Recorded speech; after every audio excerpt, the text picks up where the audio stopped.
there and welcome to Labour Lens. I am Sharon Ijasa, and on this week edition of the program we'll be discussing about the several challenges workers in Nigeria are faced with, especially the issue of inflation. We will be right back.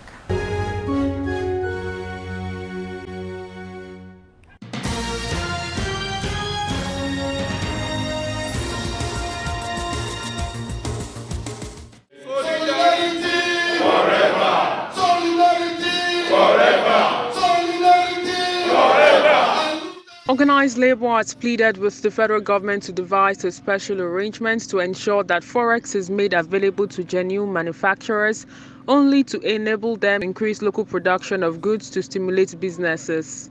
Addressing guests and members of its National Executive Council (NEC) in Lagos, President of the Association of Senior Civil Servants of Nigeria, Dr. Tomi Etim Okon, lamented that the current exchange rate is currently having adverse effects on the economy because the cost of essential items such as drugs, raw materials for industries, food items, spare parts have continued to trigger inflation. If there's a local production of goods and services, you find out that it stimulates the business, and the informal economy will also boom, because where goods and services are locally, and you agree with me that the informal economy is what is even driving the real economy. So it's important that government look into that by ensuring that the genuine manufacturers are given the enable forex to support their local production, so that they will the economy will be stimulated. And again, the current exchange rate is certainly having the adverse economy, which everyone has seen, and that has affected the food, the spare part, every other sector of the economy as far as is concerned. On security, he called on the government to live up to its responsibilities to ensure the safety of Nigerians across the country and for businesses to thrive, warning that no business and other socio-economic activities can thrive in a state of insecurity.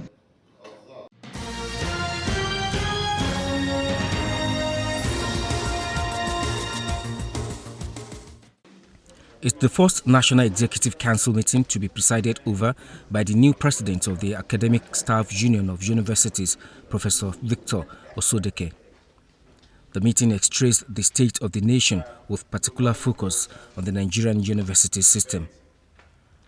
It is putting the nation on high alert of another imminent strike should the federal government refuse to sign the May 2021 draft agreement. And we have reached a conclusion. We reached a conclusion in May, and the government group reverted back to the federal government to give them permission to sign that agreement. We are in August. We've not heard anything from them. So we should put this nation on alert that if by the end of this August, the government does not revert back to us on how that agreement and when that agreement will be signed, the nation should hold the government responsible for whatever will happen.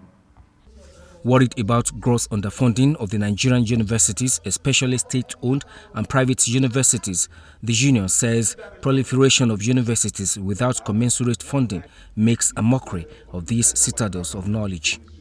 Most state-owned universities have staff of fund for the provision of infrastructure, teaching and learning facilities, payment of staff emolument, and staff development. Consequently, rather than improving, the rot in the state university is deepening astronomically year in and year out. Professor Sodeke also speaks on the proposed reintroduction of toll gate fare. Why are you thinking of toll gate when the road has not been repaired? I thought you want to think about toll gate, you should fix all the road first, and then you can think of toll gate. The road you should spend 30 minutes to pass through, you are going to spend 4 hours, spend extra fuel, spend extra time. And you have not fixed them, then go to the toll and spare your time. And you have not fixed them. Why are you thinking of toll?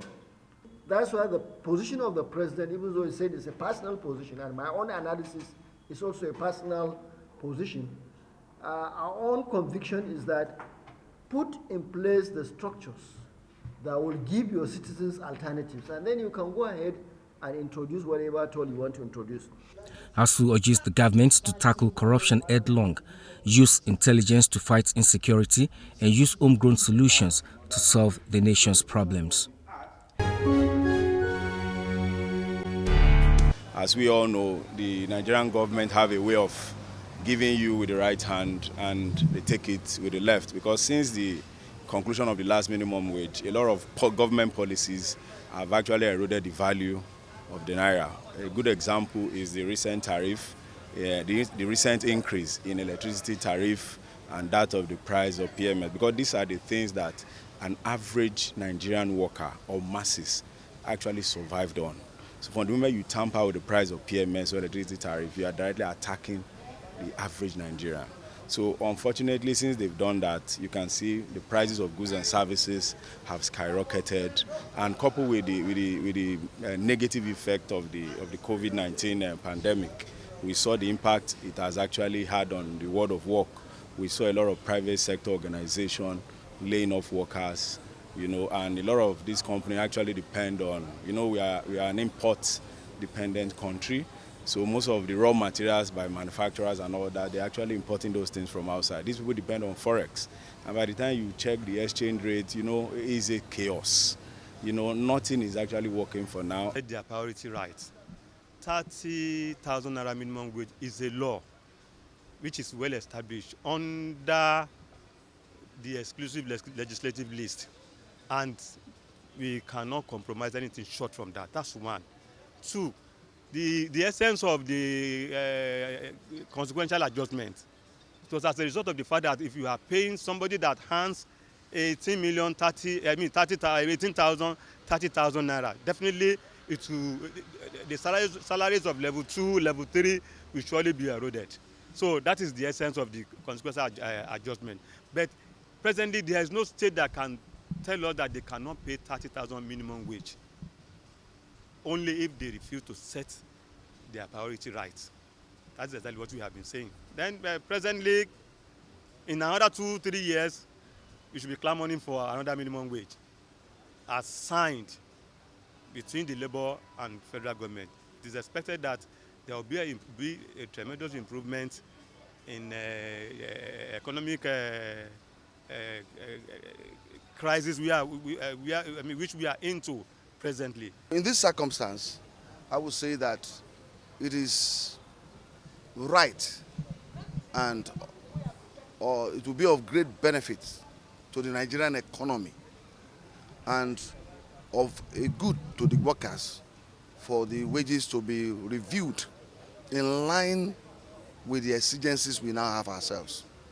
Inflation is hovering far above 2 digits, and an average worker today is groaning under the pain of these price hikes.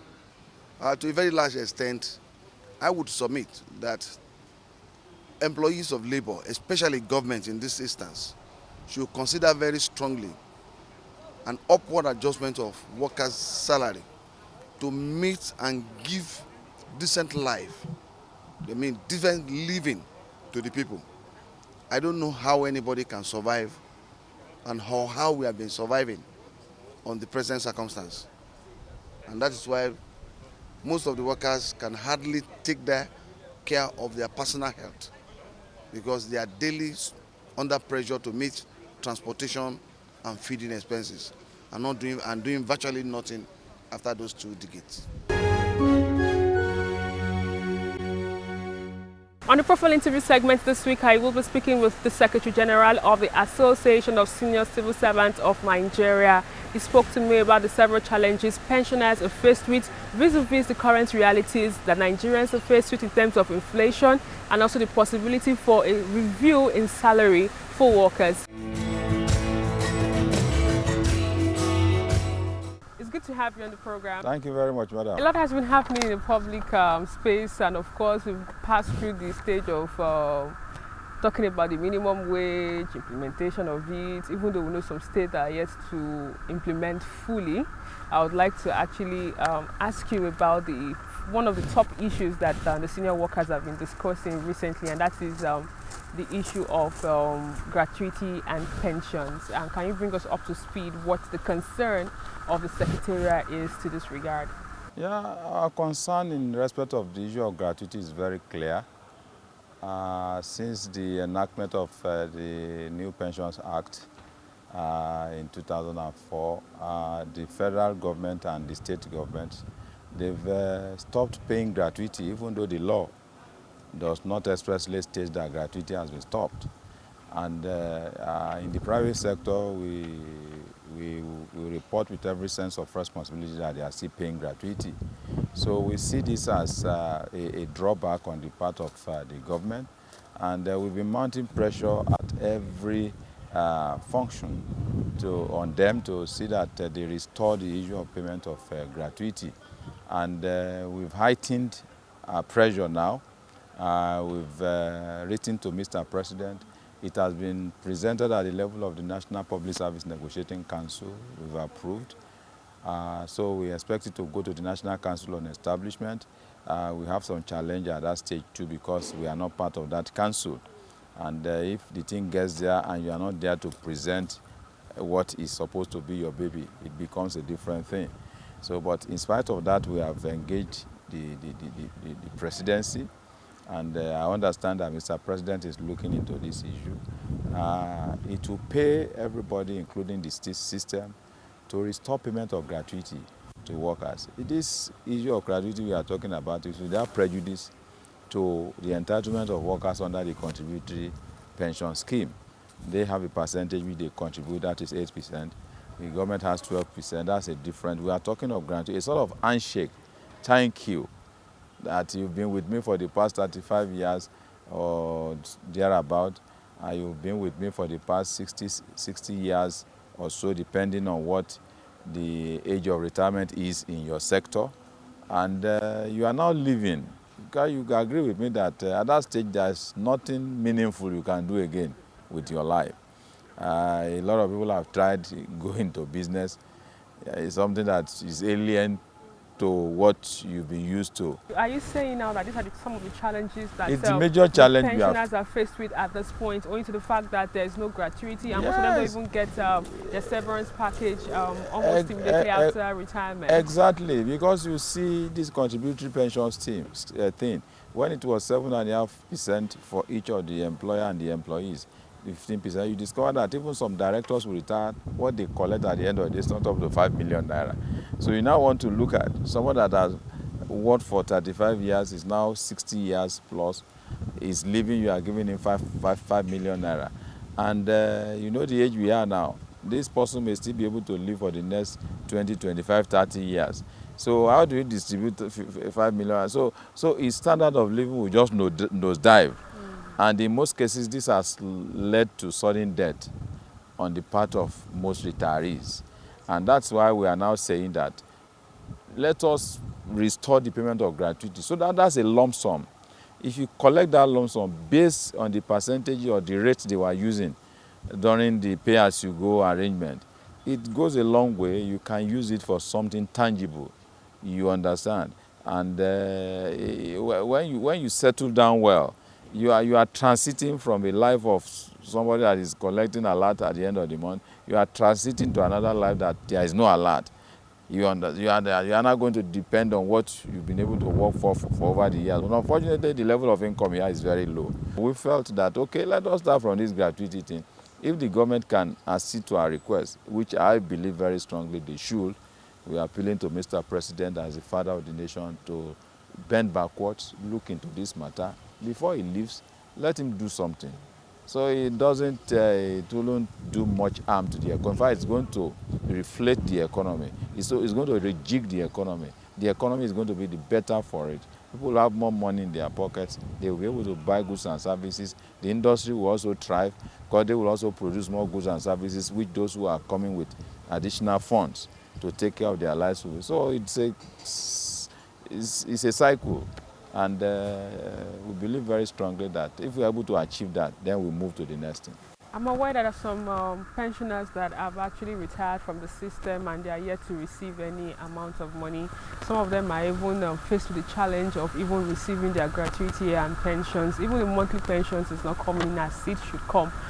Is there anything that you think the government can do to ensure that even this issue of ensuring that even though you've retired maybe 10 years before now, there should be this adjustment in salary or adjustment in the pension that you'll be receiving, because even those that are even receiving this monthly stipends are not really getting the value of what they should get, because it's not tantamount to the realities that we're faced with in the country at the moment. That is the economy of Nigeria for you, and the pensioners are the worst hit because their money is a little bit static. For those who are still on the pay-as-you-go arrangement, once there is a change in the salary system, the law says that you should also adjust the pensions. But whatever, when you are adjusting 5,000 by 30%, what does that translate to? So they are the worst hit, and we are just appealing to the government as a matter of urgency to look at the economy of the country, because all this try and error thing they are doing is not going to help us. Look at their monetary and fiscal policies and face the reality. There are some very intelligent Nigerians who are prepared to assist. And they should not look down on anybody. It shouldn't be the job of the Minister of Finance and the Central Bank Governor and whoever is in charge of budget alone. They should calm down and seek the assistance of some knowledgeable Nigerians. Even in the trade union circle, we have people who are knowledgeable about the economy that we can actually assist them to give them a path through which the economy of the country can be rejigged and everybody will be okay. But at the same time, you discover that those who are on contributory pensions too, the government for some years have not paid their own counterpart funding. So at the end of the day, the person is retiring. Only his or her own contribution is available. So it becomes difficult for the administrators, including PENCOM, to be able to now pay. How would you rate the agencies in charge of handling the pension of workers? As far as I'm concerned, I will not give them more than 10 or 15%. It is a rip-off. It's a rip-off. For example, you employ me in year 2000, and possibly I start on a salary of 70,000 naira, and I'm paying a percentage of that into the pensions fund. It's something that I start paying from the day you engage me. You now wait until I'm 35 years. You now look at the final figure to my credit. You are now calculating 2%. It's a rip-off. What is supposed to be done is compound interest rate, where you sit down, okay, I'm earning 70,000 naira for a particular number of years, maybe for 2 years. You calculate, even if it is 2%, you do the compound interest on that amount, that's 70,000. You know what will have come on top of, you know what that 70,000 naira will mean after 2 years. So maybe after that 2 years, I now earn promotion. My salary becomes maybe 85,000. Maybe I earn that 85,000 naira for a number of, it's a mathematical calculation you can employ to get what the end result will be in terms of the quantum that will be paid to you.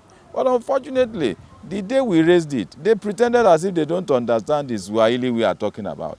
And since that day, they've been dilly-dallying, and it is unfortunate that even in some circles that are supposed to lend weight to what we are fighting for, because of selfish interest, they supported these people, and they are smiling to the banks. But we keep on telling everybody that one day everybody will account for his deeds, his or her deeds. Recently, the National Executive Council had a meeting and they spoke about insecurity in Nigeria. Can you bring us up to speed on how the members are responding to the insecurity in the land? We are feeling very bad about it. We are feeling very bad, particularly with trade unionists, because we crisscross the entire length and breadth of Nigeria to be able to organize. Our own job is organize. And you cannot organize in the cozy comfort of your sitting room. You have to move around. And unfortunately, the rate of banditry is quite something else now. The rate of kidnapping is something else, you understand. And but like we said during the meeting, ours is to advise government. We don't control the police. We don't control the army. So the best we can do is just to keep on telling them to rejig the security architecture. We've been saying this thing as long as I know that I've been in this movement, and they have been in the movement for the past 31 years. But they don't care to listen. Looking at the issue of welfare of workers in Nigeria, how would you say your members are faring, despite the fact that we know that the federal government had actually approved a new national minimum wage, in which we knew that there was a consequential adjustment. Even with this development, looking at COVID-19, how would you say your members are faring? We were there negotiating for minimum wage. It took months, over a year. At the end of the day, the report was signed in April 2019, and we started the consequential adjustment negotiation. We wrapped it up before the end of 2019. Well, people were paid. We thought, okay, the additional funds will be able to at least cushion the effect of some of these inflation spiral that we are witnessing all over. But alas, through government actions and inactions, through some not well thought out policies, the whole gains have been eroded. This is, whether you like it or not, this is an import-dependent economy, and it cannot be changed overnight. We are talking of production, fine, but it cannot be done overnight because the infrastructures are not even there. Most of the industries we are talking about are not even there. Not to talk of maybe you encourage them, you give them some forests to bring in raw materials. So in terms of what we need, the major part is still being imported. So meaning that you must watch the foreign exchange market very well. And there's no magic about it. We keep on telling them, but they will not listen. You must have a policy in place. Whether Nigeria makes enough money from oil or does not make enough money from oil, there must be a percentage of what comes in that you put in your reserves. So that the reserve will go to an extent that can be able to safeguard the economy from shocks. Because there will always be shocks. Maybe through the prices of the commodity you depend on, or maybe through some other variables within the global economy. You understand? So when these shocks happen, what you do is not to rely on some of the parts of the reserves that are. But if you don't have the reserves, how can you be talking of Nigeria having a reserve of $35, $36 billion? Even from the time of Obasanjo level, we are talking of 60 billion. It's still too small.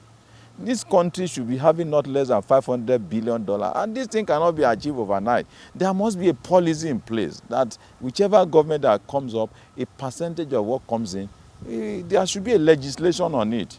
Will go into saving, so that we are looking at, we want the country to endure. We are looking at the next 15, 20 years, so that by that time, when that time reaches, you have enough cushion in terms of foreign exchange reserves. And at the end of the day, maybe by the time you achieve maybe like $400, $500 billion, anybody can look at that and say, look at the way this man is. I'm not saying it is overnight, but this thing should have been started a long time ago, but it's not too late to start. So that in the next 20 years, 25 years, those who will be in charge then and the citizenry will just still be complaining of what we are complaining now. Because we were complaining 30 years ago and we are complaining now. People were complaining 50 years ago, we are still complaining now. There should be a start off.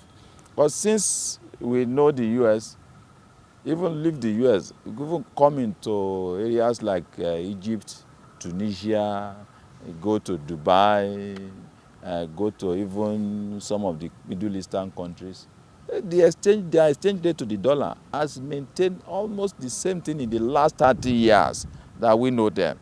So it is only the naira that is fluctuating. Only the naira that, I mean, the UAE in the last 15 years, it has always been 3.65 against the dollar, their currency. As we speak, it's still for 3.65 something. The worst case is we have 3.65, 3.66, it will be hovering around. So it gives room for planning. But here we are. At a stage it was 1-to-1. Later they started This they are thinking that once you devalue, you have more naira, you can play with more naira, forgetting that that it will affect all other aspects of the economy. Like it is affecting everybody now.